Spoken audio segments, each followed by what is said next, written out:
구약 성경으로 818면인데 1절은 제가 읽습니다. 여호와는 나의 목자시니 내게 부족함이 없으리로다.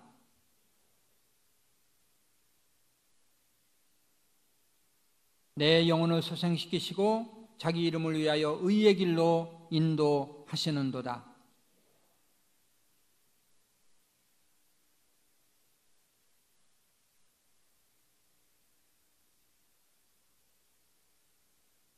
주께서 내 원수의 목전에서 내게 상을 차려주시고 기름을 내 머리에 부으셨으니 내 잔이 넘치나이다. 내 평생의 선하심과 인자하심이 반드시 나를 따르리니 내가 여호와의 집에 영원히 살리로다. 아멘. 할렐루야. 산부 예배 참석하신 여러분 환영하고 또 주님의 이름으로 축복합니다. 오늘 일기예보는 비가 온다고 그랬어요. 이상하게 토요일 날 주일만 되면 또 장마비가 내려서 지난주에는 또 천둥 번개까지 치고 그래가지고 또 못 오신 분들도 많은데 오늘 또 날씨를 이렇게 좋게 해주셔서 감사를 드리고 제가 날씨가 또 비 온다고 그래서 걱정을 했었어요. 하나님이 좋은 날씨를 주셨습니다.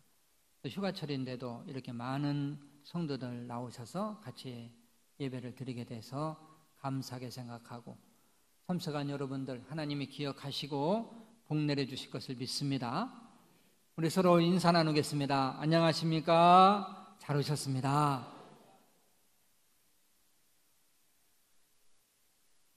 중층에도 좀 인사를 잘 나눴으면 좋겠어요. 감사합니다. 여러분 가만히 눈을 좀 감아 보시길 바랍니다. 아직도 안 감고 나를 쳐다보는 분들이 42명 있어요. 눈을 좀 감으시고요. 이제 상상의 나래를 펴보시기 바랍니다. 넓은 들에 푸른 초장이 있어요. 맑은 하늘 위에는 뭉게구름이 떠 있습니다. 초장 옆에는 맑은 시내가 흐르고 있어요. 초장에서 양떼들이 한가롭게 풀을 뜯고 있습니다. 긴 지팡이를 든 목자가 양들을 지키고 있습니다. 양들은 마음껏 배불리 풀을 뜯어먹고 행복에 젖어 있습니다. 목자는 양들을 물가로 인도하고 양들은 물을 마시게 합니다. 물이 너무너무 맑아서 양의 얼굴이 물속에 비칩니다. 목자는 물을 마신 양들을 다시 초장으로 인도하지요. 초장에 돌아온 양들은 하나둘 푹신한 초장 위에 누워서 편히 쉬고 있습니다. 다시 장면을 바꿔볼까요? 평화로운 초장이 있습니다. 하나님께서 큰 지팡이를 쫓고 계십니다. 앞으로는 맑은 시냇물이 흐르고 또 하늘에는 뭉게구름이 떠 있습니다. 여러분과 나는 무리를 지어서 포근한 잔디 위에 누워서 너무 평화롭고 행복한 모습으로 쉬고 있습니다.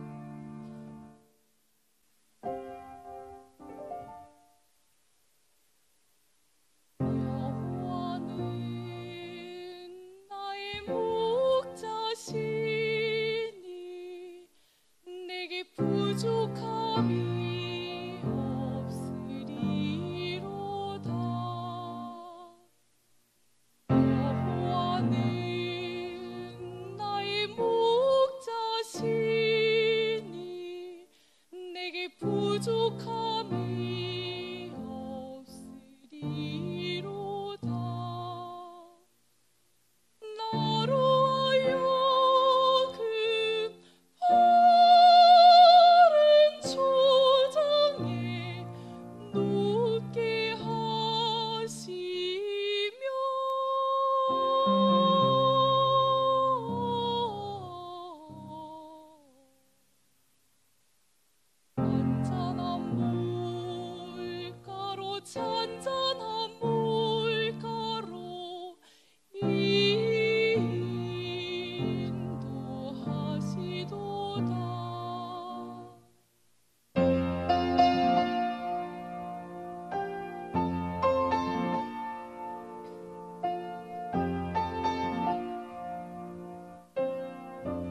감사합니다.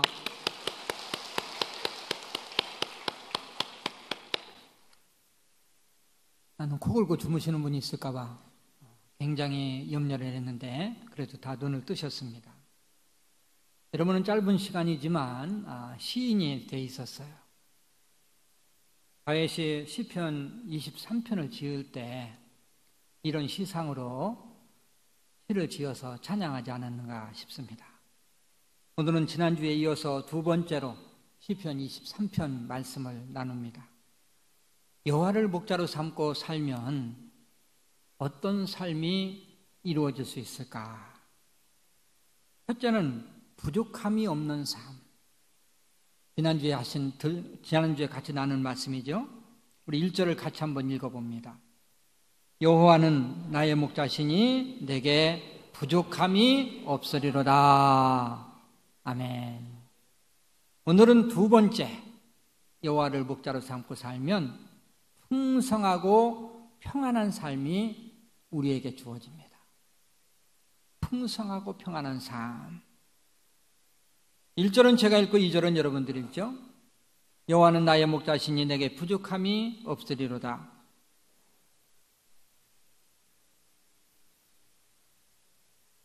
아멘. 목자로 일했던 필립 켈러라는 사람이 양의 성격에 대해서 이렇게 말했습니다. 양은 너무 겁이 많습니다. 그래서 푸른 초장에 편안하게 누워서 쉬려면 4가지 조건이 충족이 돼야만 편안하게 쉴 수 있습니다. 하나는 양을 놀라게 하는 것들이 주변에 하나도 없어야 됩니다. 또 한 가지는 양을 긴장시키는 것이 없어야 합니다. 양을 성가시게 하는 것도 없어야 됩니다. 특별히 양이 배불리 먹어야 편안하게 초장에서 쉴 수가 있습니다. 그러나 양들 스스로는 이 4가지 조건을 갖춘다는 것이 불가능합니다. 유대 땅은 메마른 광야가 많아요. 이 광야에는 사나운 짐승들이 먹이를 찾아서 득실거리고 있습니다. 저도 성지순례 갔다 오기 전에는 좀 잘못된 생각을 하고 있었어요. 이스라엘 땅, 젖과 꿀이 흐르는 땅. 그래, 물도 많고 기름지고 푸른 초장이 쫙 펼쳐져 있는 땅. 시편 23편에 나오는 그런 푸른 초장으로 덮여 있는 땅, 이렇게 생각했어요. 근데 성지순례를 갔을 때 좀 실망이 많이 됐습니다. 너무 메마르고 거친 땅이에요. 나무 한 그루, 풀 한 포기가 잘 자라지 못하는 땅. 1년 중에 약 8개월간 비가 한 방울도 안 오는 땅. 그렇기 때문에 거의 모든 식물이 자랄 수 없는 땅입니다. 그래서 산도 들도 모두가 대머리가 벗겨지듯 맨살을 드러내고 있어요. 그러면 본문에 나오는 푸른 초장과 쉴만한 물가는 무엇을 말하는가? 실제라기보다는 다윗이 체험한 하나님의 풍성한 은혜를 영적으로 노래한 거죠. 다윗은 목자기 때문에 그러한 환경, 푸른 초장 쉴만한 물가, 이러한 환경, 양을 몰고 가서 편하게 쉬게 할 수 있는 그러한 환경을 생각하면서 이 노래를 부른 것입니다. 다윗의 일생은 가나안의 거친 광야와 같았어요. 젊어서부터 사울 왕의 시기를 받아서 이 사울 왕이 다윗을 죽이려고 합니다. 다윗은 도망자로서 정처 없이 여기저기 다니면서 수많은 고통을 당하고 또 수많은 전쟁터를 누비며 생사의 고통을 당했습니다. 특히 아들 압살롬이 반란을 일으켰을 때 아들에게 쫓겨다니면서 언제 죽을지 모르는 그러한 형편 가운데에서 너무너무 많은 고난을 체험했습니다. 그리고 압살롬이 아들이 죽었을 때 압살롬 하면서 울부짖던 그러한 아버지. 다윗은 수많은 고난을 당하면서 목자 되신 하나님의 풍성한 은혜를 깨닫게 돼요. 그리고 시편 23편 같은 위대한 작품을 내놓게 된 것입니다. 오늘은 2절 말씀을 통해서 은혜를 나눠봅니다. 그가 나를 푸른 풀밭에 누이시며 쉴만한 물가로 인도하시는도다. 다윗은 2절에서 하나님의 은혜를 세 가지를 찬양하고 있습니다. 첫째는 풍성한 삶을 주신 하나님. 어떤 삶을 주신 하나님? 풍성한 삶을 주신 하나님을 마음껏 찬양하고 있어요. 2절 말씀을 같이 한번 또 읽어봅니다. 그가 나를 푸른 풀밭에 누이시며 쉴만한 물가로 인도하시는도다. 아멘. 우리가 2절에 9절을 읽어보면 양들이 풍성한 삶이 우리 머릿속에 상상이 돼요. 배불리 먹고도 남을 만한 푸른 풀밭이 풍성하게 펼쳐집니다.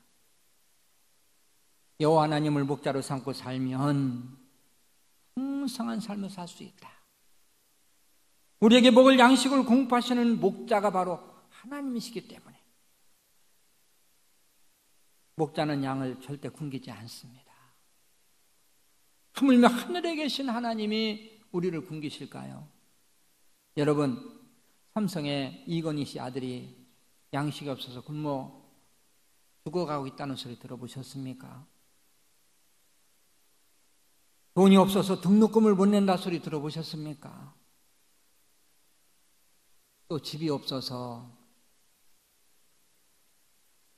세를 내고 산다는 소리를 들어보셨습니까? 아무리 이건희시라도 하나님에 비교하면 아무것도 아니죠.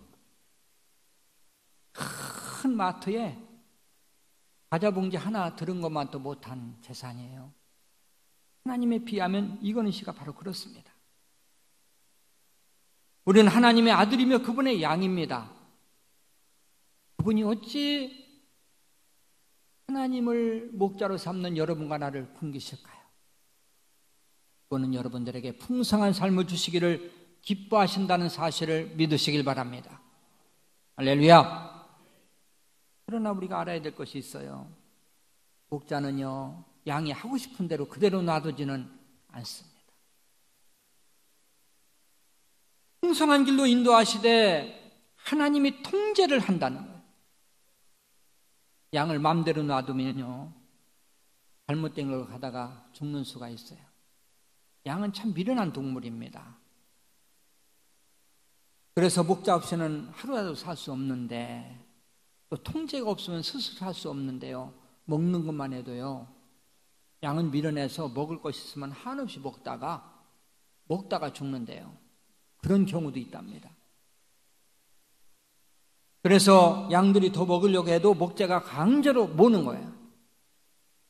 몰아서 되새김질하게 하고, 또 물가로 몰고, 그리고 거기서 또 물을 먹게 하고, 또 물 너무 많이 마시지 못하게 또 몰아서 포장해서 쉬게 만드는 역할을 목자가 하는 것입니다.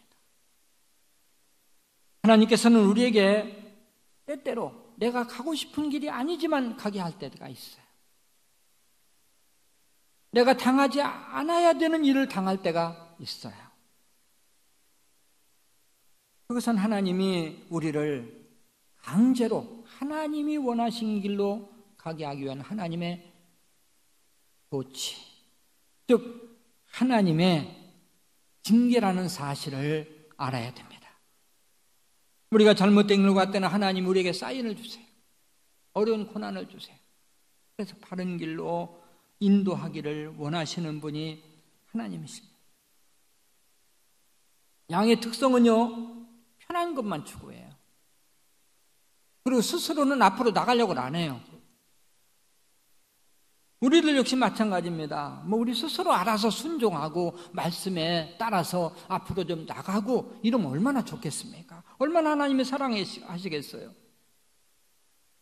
그런데요, 여기 있는 것이 좋사오니 그저 편안하려고 그러고, 이 사람의 습성은요, 달려가면은 걸어가고 싶고, 걸어가면 쓰고 싶고, 서면 앉고 싶고, 앉으면 눕고 싶고, 이게 인간이에요.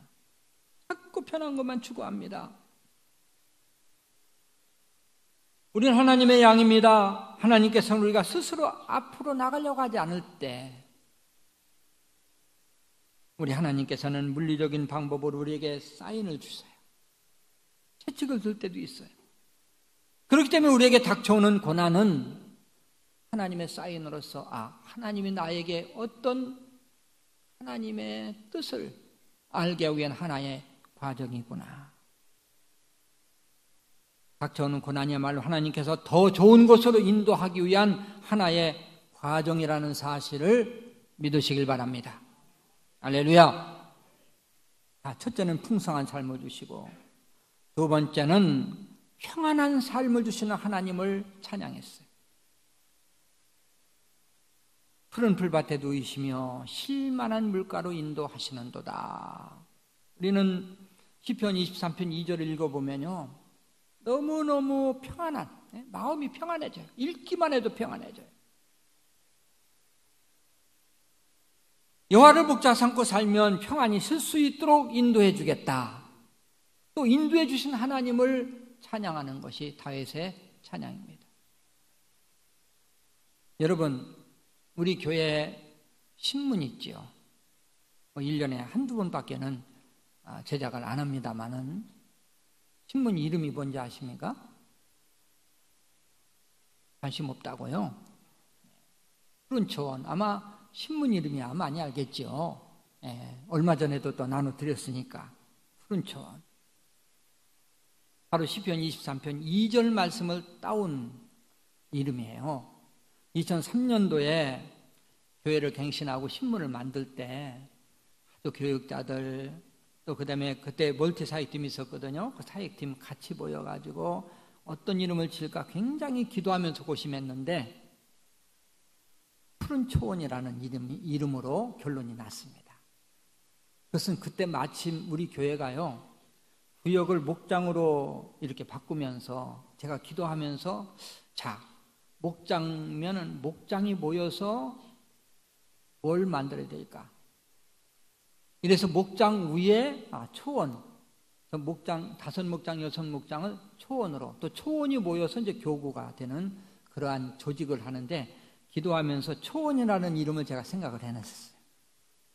그래, 우리는 목장, 초원, 그 다음에 교구인데 우리 이름도 푸른 초원으로, 신문 이름도 푸른 초원으로 짓자. 그리고 푸른 초원이면, 여호와는 나의 목자가 되시고 나의 그의 양이라는 그러한 이름만 들어도 평안함이 우리에게 있는 거예요. 앞으로 남인교회는 푸른 초장과 쉴만한 물가 같은 행복한 교회를 만들어 나갈 것입니다. 세상에서 힘들고 지친 영혼들이 평안하게 쉴 수 있는 쉼터를 만들어 나갈 것입니다. 할렐루야. 여러분, 우리 교회에 카페가 있는 거 아나요? 아시는 분이 몇 분 안 돼요. 운영을 지금 안 하고 있거든요. 그 식당에 가보면요, 식당 뒤쪽에 그 새가족 오시면 거기 식사 대접하는 장소가 우리 교회 카페예요. 근데 처음에 이제 교회 입당하면서 카페를 1층에다 만들려고 그랬는데, 공간상의 문제로 지하 1층에서 하자 이래가지고 거기에다가 했습니다. 근데 이름을 뭐로 짓까? 이것도 또 고심하면서 기도하면서 좋은 이름들이 많이 나왔는데, 제가 그랬어요. 우리 신문 이름이 푸른촌 아니냐. 그러니까 우리 카페 이름을 쉴만한 물가로 하자. 이래서 우리 교회 카페 이름이 쉴만한 물가입니다. 제가 세련됐죠. 앞으로 이제 운영을 할 겁니다. 지하에다는 안 되고 1층에다가 우리가 이제 앞으로 교회가 또 위층, 5층에다 한 층 더 올리면 이제는 교육관이 위로 가고 그 카페를 이 주에 서울에서 제일 멋있는 카페를 지금 만들려고 생각합니다. 그때 그 이름은 당연히 쉴만한 물가입니다. 지치고 힘든 그러한 영혼들이 이 카페에 와서 평안히 쉬라고 쉴만한 물가라는 이름을 진 거예요. 자, 우리는 시편 23편을 보면은 참 평안함. 그래서 바쁜 생활을 하고 있는 우리들이 더 마음에 와닿는지도 모르겠어요. 우리나라 속담에요. 바쁜 꿀벌은 근심할 사이가 없다. 이런 속담이 있어요. 바쁘게 살면 무슨 근심이야. 안 바빠서 그렇지. 열심히 일해봐 무슨 근심이 있어. 아주 미화시켜서 바쁘게 사는 것이 최상의 삶이라 이런 의미로 생각한 거죠. 그러나 저는 그 속담을 한번 깊이 생각해 봤어요. 그래, 바쁘게 살면 근심할 사이도 없어. 그러나 바쁘게 살면 생각할 시간도 없어. 생각도 없이 막 살아가는 거예요. 우리가 왜 살아야 되는지, 어떻게 살아야 되는지 그냥 모르고 바쁜 거예요.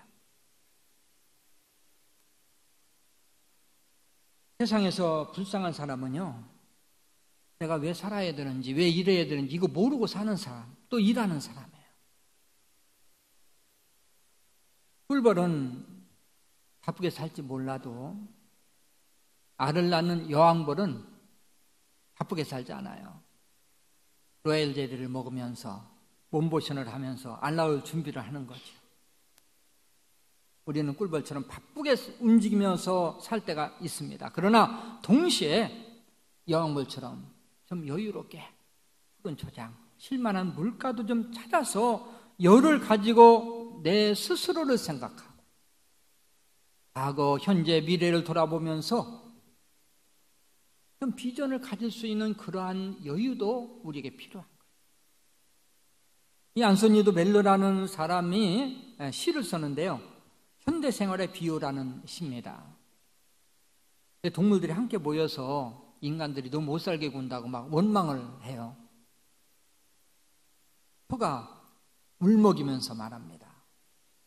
인간들이요, 내 우유를 다 뺏어가요. 아주 나쁜 인간들. 암탉이 목청을 높여서 또 말합니다. 인간들이요, 내가 알을 낳으면 다 뺏어가요. 나쁜 인간들. 돼지가 또 울먹이면서 말합니다. 인간들이 내 살을 난두질해서 다 먹어버려요. 또 고래가 말합니다. 인간들이요, 나를 잡아서요, 나를 고기로 먹고 기름을 짜요. 불평이 계속되고 마침내 달팽이가 입을 열었어요. 나는 인간들이 바라고 있는 것을 가지고 있는데 날 외면하고 아주 필요 없다고 생각합니다. 근데 내가 가지고 있는 인간들이 가장 필요한 것은 시간과 여유입니다.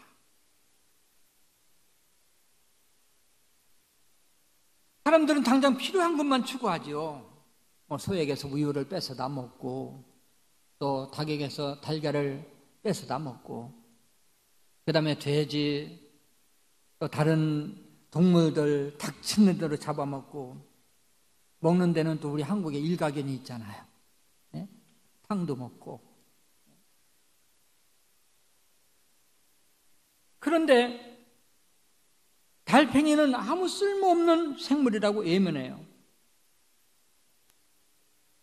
사실 달팽이는 가장 필요한 것이 있는데 시간이라고 말했죠. 천천히 움직입니다.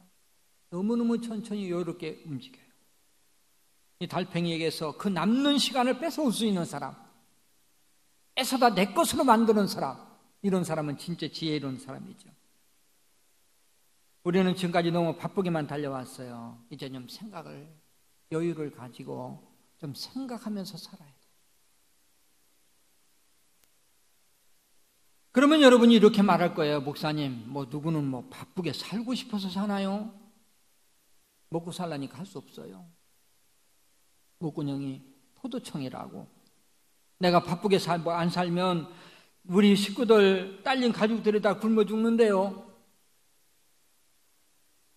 맞는 말입니다. 우리 크리스찬들은요, 내가 하는 일에 철저히 해야 되고 어디 가서든지 성실하게 일을 해야 돼요. 그러나 일보다 더 중요한 것이 있어요. 왜 내가 살아야 되는지, 왜 내가 일을 해야 되는지, 이것을 분명히 알고 우리가 해야 된다는 거지. 자, 이러한 문제를 확실히 해결하면 바쁘게 일하면서도 평안하게 살 수 있어요. 육신의 쉼보다는 더 중요한 것이 영혼의 쉼입니다. 우리가 육신적으로 아무리 바쁘고 힘들어도요, 우리 영혼이 평안해야 돼요. 영혼이 쉼을 얻어야 돼요. 이게 바로 푸른 초장에 누이시며 쉴만한 물가로 인도하는 우리의 영혼에 참 평안이 있는 것입니다. 지금 확신제자학교 44기를 공부하고 있는 중인데요, 확신제자학교는 6주간 공부하지만 너무 많은 것을 배우지요. 6주 동안에 2번의 이제 간증문을 제출하는데, 한 번은 내가 구원받았다는 구원의 확신에 대한 간증, 그 다음에 하나는 또 확신제자학교를 하면서 또 내가 느꼈던 소감문을 이제 제출을 합니다. 근데 간증문을 보면 거의 모든 분들이 이번 확신제자학교를 통해서 제가 구원의 확신을 얻었습니다. 내가 다른 교회에서도 구원에 대해서 알고 있었지만 이 확신제자학교를 가면서 더 확실히 내가 붙잡게 됐습니다. 거듭남의 비밀을 깨닫게 됐습니다. 믿음의 본질을 알게 됐습니다. 성경 구절을 암송하면서 은혜를 받았습니다. 인간이 무엇인지, 어디서 사서 어디로 가는 것인지, 우리 인간 하나님의 형상이면서 만물의 영장인데 왜 우리 인간들이 그렇게 불행해졌는지, 어떻게 하면 이렇던 행복을 찾을 수 있는 것인지, 어떻게 거듭나는 것인지, 어떻게 해야 구원받는 것인지, 거듭나는 것은 무엇인지, 이런 믿음의 기초들을 정확하게 배우고, 그리고 구원의 확신을 통해서 영혼의 삶을 쉼을 얻는 것입니다. 이 소감문에 보면 이런 소감들이 많아요. 이렇게 큰 교회인데 담임 목사님이 직접 이렇게 해주셔서 너무너무 은혜스러웠습니다. 한과에 2시간 이상씩 꼬박꼬박 공부하는데 지루하지 않게, 또 구원의 진리들을 너무 재미있게 배웠습니다. 이제 다른 사람에게 내가 구원에 대해서 말할 수 있게 됐습니다. 목사님의 목회 철학에 대해서, 또 우리 교회에 대해서 잘 알 수 있는 기회가 돼서 너무 좋았습니다. 같이 공부하는 동기생들과의 교제가 좋았습니다. 구원의 확신이 없으면 항상 불안해요. 죽음이 두렵습니다. 그러나 구원의 확신이 있으면 마음의 평안을 얻어요. 예수를 믿으면 하나님의 자녀가 되고, 하나님의 자녀가 되면 당연히 하나님이 우리를 인도하시고, 하나님은 목자가 되시고 우리는 그의 기르시는 양이 되는 거예요. 목자 되신 하나님은 우리가 세상에 있는 동안에 돌봐주시고, 하나님의 인도는 세상에서 돌보는 것으로 끝나지 않아요. 우리가 세상에서 숨을 거두는 순간 우리의 영혼은 하나님 나라에서 눈을 뜨고, 목자 되신 하나님과 하나님 나라에서 영원히 영생복락을 누린다는 사실을 믿으시길 바랍니다.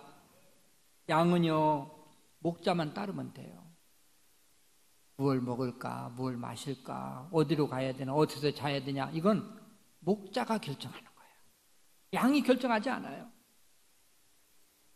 양은 목자에게 모든 것을 맡길 때 평안을 얻어요. 내가 하려고 그러면 평안이 없어요. 여러분 중에 아직도 마음에 평안이 없는 분이 있습니까? 늘 마음이 초조하고 불안합니다. 잠이 오질 않아요. 내일이 걱정돼요. 여호와를 목자 삼고 그분만 따라가는 여러분 되시길 주님의 이름으로 부탁합니다. 모쪼록 목자에게 모든 것을 맡기고 참 평안과 쉼을 얻을 수 있는 여러분들이 되시길 주님의 이름으로 축원합니다. 세 번째는 형통한 삶을 주시는 하나님을 찬양합니다. 푸른 불밭에 누이시며 쉴만한 물가로 인도하신다. 이것은 형통한 삶을 말해요. 목자는 언제나 양을 걱정하고, 양이 마음속에 있어요. 양을 어떻게 하면 잘 먹일까, 어떻게 하면 좋은 물을 마시게 할까? 어떻게 하면 안전하게 보호할까? 가에서는 일생 동안 한 마리의 양이에요. 그래서 그는 어디 가든지 목자 되시는 하나님이 그를 인도했고 그를 보호했습니다. 가에서는 고난 당할 때도 양이었고 왕이 돼서도 양이었어요. 양은요, 양 이하 이상도 아닙니다. 그냥 양은 양이에요. 나이가 많아도 힘이 세도 아는 게 많아도 왕이 돼도 양의 신분을 잊어버릴 때 그때부터 고난이 오는 거예요. 어떤 신분을 가졌든 어떤 직분을 가졌든 여호와는 나의 목자가 되세요. 우리는 그분만을 바라보면 돼요. 그분만을 바라볼 때 목자 되시는 하나님께서 여러분들이 먹을 것이 필요할 때 먹을 걸 주시고 위험할 때 지켜주시고 병들을 때 치료해 주시고 이사야 선지자는 너무나도 이것이 감격한 거예요. 그래, 하나님이 나와 함께 계셔. 그분이 나를 도와주셔. 그분만 있으면 나는 승리할 수 있어. 이사야 41장 10절 말씀이 되겠습니다. 우리 같이 한번 읽어봅니다. 두려워하지 말라. 내가 너와 함께 함이라. 놀라지 말라. 나는 내 하나님이 됨이라. 내가 너를 굳세게 하리라. 참으로 너를 도와주리라. 참으로 나의 의로운 오른손으로 너를 붙들리라. 할렐루야. 이제 말씀을 마무리합니다. 다윗은 2절 말씀을 통해서 세 가지를 찬양하죠. 풍성한 삶을 주시는 하나님, 평안한 삶을 주시는 하나님, 형통한 삶을 주시는 하나님. 다윗의 하나님은 여러분과 나의 하나님이십니다. 인생길이 험하다 할지라도 여호와 하나님을 목자로 삼고 살면 다윗에게 주셨던 이 세 가지의 풍성한 삶과 평안한 삶과 형통한 삶을 여러분들에게 주신다는 사실을 믿으시길 바랍니다. 시편 23편을 같이 다시 한번 읽고 말씀을 마치겠습니다. 1절 제가 읽습니다. 여호와는 나의 목자시니 내게 부족함이 없으리로다.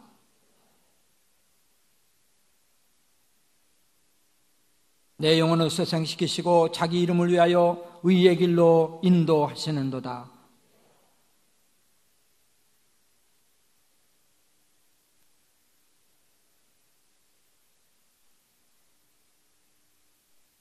주께서 내 원수의 목전에서 내게 상을 차려주시고 기름을 내 머리에 부으셨으니 내 잔이 넘치나이다. 내 평생의 선하심과 인자하심이 반드시 나를 따르리니 내가 여호와의 집에 영원히 살리로다. 아멘. 기도하겠습니다.